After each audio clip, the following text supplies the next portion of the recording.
Hi everyone and welcome to my channel. Because it's raining and I have a bit of a cold, I wasn't yet able to go to the range and test the new setup, unfortunately. So I thought about doing a small video showing you the rest of the gear that goes into the bow.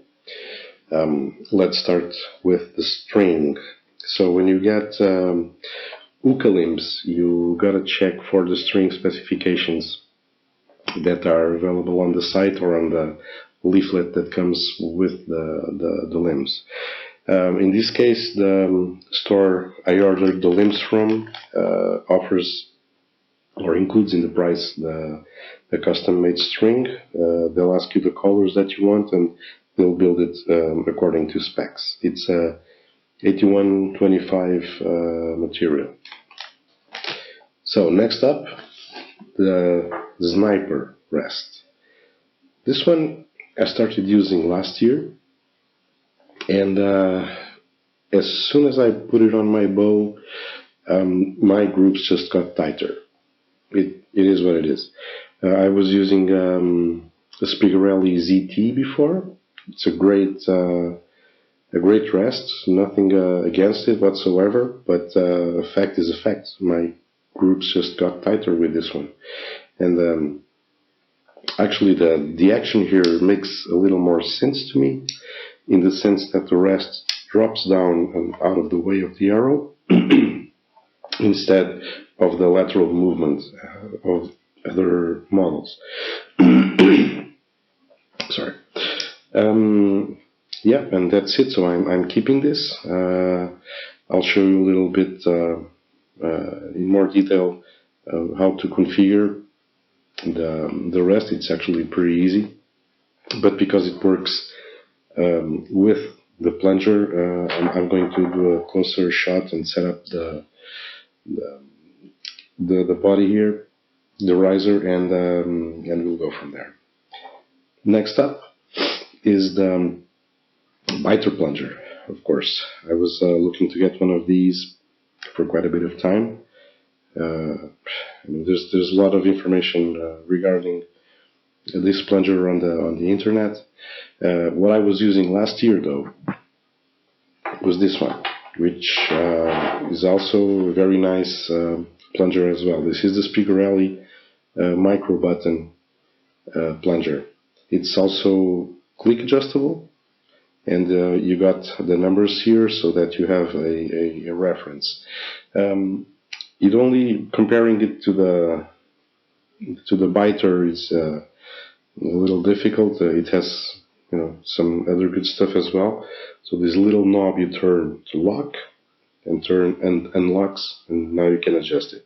It has a little lined mark here on the screw, and that will be your reference line once you get the plunger adjusted, and once you get to the right place, then you can count clicks. It's works pretty well, but it is the only one I had. So if I had a malfunction for some reason in a tournament, I would be in trouble. So I decided to get another one, and I went for the Beiter. This is going to be my backup. So I'm going to first of all try and set up the Beiter for the same size as the Spigarelli, and I haven't even touched it yet, but it seems so close right now. I'm going to do a close-up shot, like I said, and we'll go from there.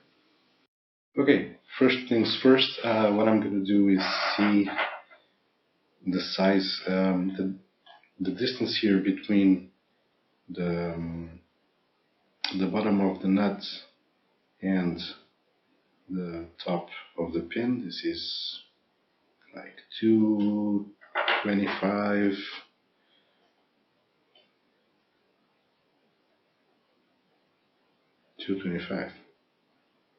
Actually, the exact same. They are the exact same distance. Yep. So I'm just doing this because this was already set up. I already had set up my center shot, so I'm just taking the same measurement for the Beiter. So now what I'm going to do is tighten up the set screws, just snug, not over tighten. There we go, won't move anymore. Now I'm going to do a trick I saw Jake Kaminsky do, which is kind of put them at the same resistance. So as you can see, the Beiter is pushing in the spiga, so it means that the spring is stronger. So I'm going to take a few turns away, a couple turns, and see how it works. Still stronger.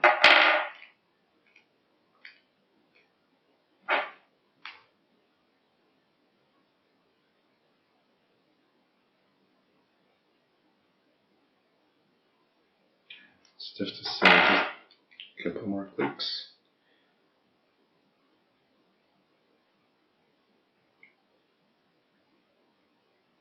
They kind of are in the same ballpark here. Now there's probably a little difference in spring sensitivity. I guess the spiga goes in first and the Beiter later, but they arrive at the same time. So what this tells me is that maybe they are at the same resistance, but the Beiter will have more initial inertia on the spring than the spiga. So for this moment, I'm going to leave it like this. Oh, I just got to make sure that I'm not at the very limit. So this is thread number 5, 4, 3, 2, 1. I think I'm at the very limit here. I got to decide if I keep this spring or if I go to the softer spring. But I can only test that really out there in on the range. So this one I'm going to keep as backup. And yeah, that's it. So now that we have the plunger all set up, what I can do is I could just lock it with the wrench that comes with it. I'm going to lock this nut. Think it won't move. Nope, it's good. And I'm going to grab my Zniper rest.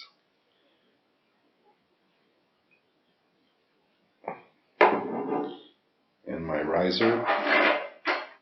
So one thing I'm going to do is put some string wax on the threads here.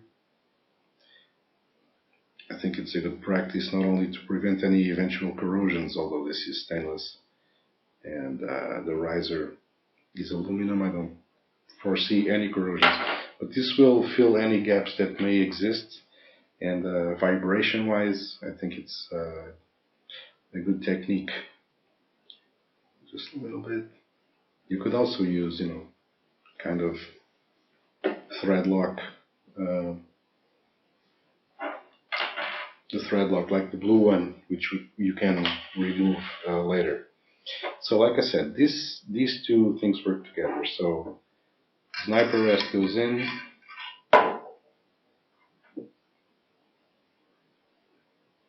I'll put the corresponding bolt, screw, just loosely. Then the Beiter comes in.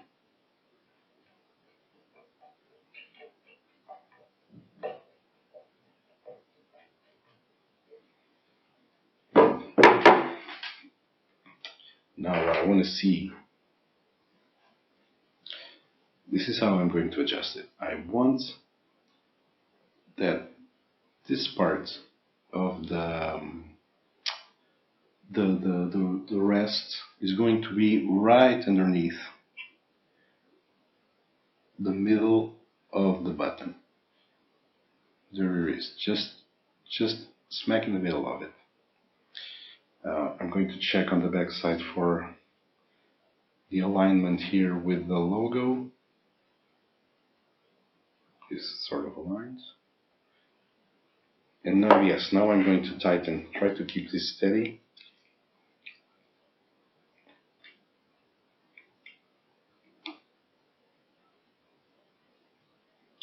tightening this bolt on.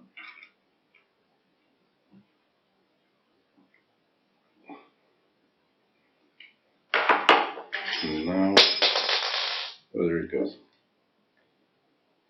I'm also tightening the Beiter rests. You should put your fingers on this part here so you don't break the wrench. And this should be just enough tension for it to hold and not go anywhere. Okay. Seems to be okay. Seems to be okay on this side. Now, one important feature here. You're going to see there's a gap right here on the in between the rest and the riser. And this is important to have this gap over here, because when the rest drops, the whole mechanism goes forward a little bit.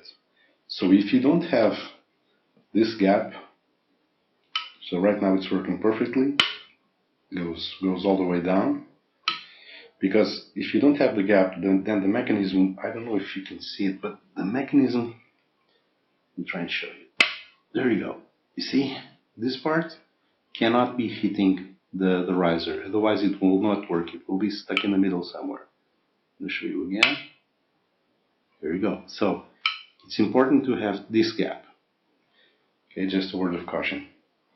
Now what I'm going to do is assemble the links and the string and get an arrow and see if my center shot is correct. See you in a bit. Okay, so my center shot is fine, but one thing I did notice is that my arrow is not sitting exactly in the middle. I'm not sure I'm going to show this to you guys, but the middle of the button is not exactly in the axis of the arrow. When I set it here, I just need to put it up like a millimeter or so, just so it sits smack in the middle. So this also gives me an opportunity to show you how the Zniper rest works. So first thing I'm going to do is unscrew. So this has only 3 screws. This one here, which I'm going to use right now, is for adjusting the wire of the rest. Okay, so I'm going to just slightly unscrew this one. Okay, then taking care that the system doesn't go forward. So with the arrow here, I can just put it right in the middle, and then I'm keeping my finger to hold the position.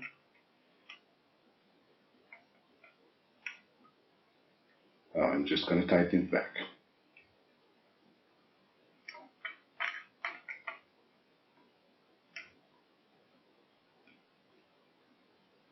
To where it was. Let me just check. Yeah, now it's in the middle. It's going to be really tough to show you guys.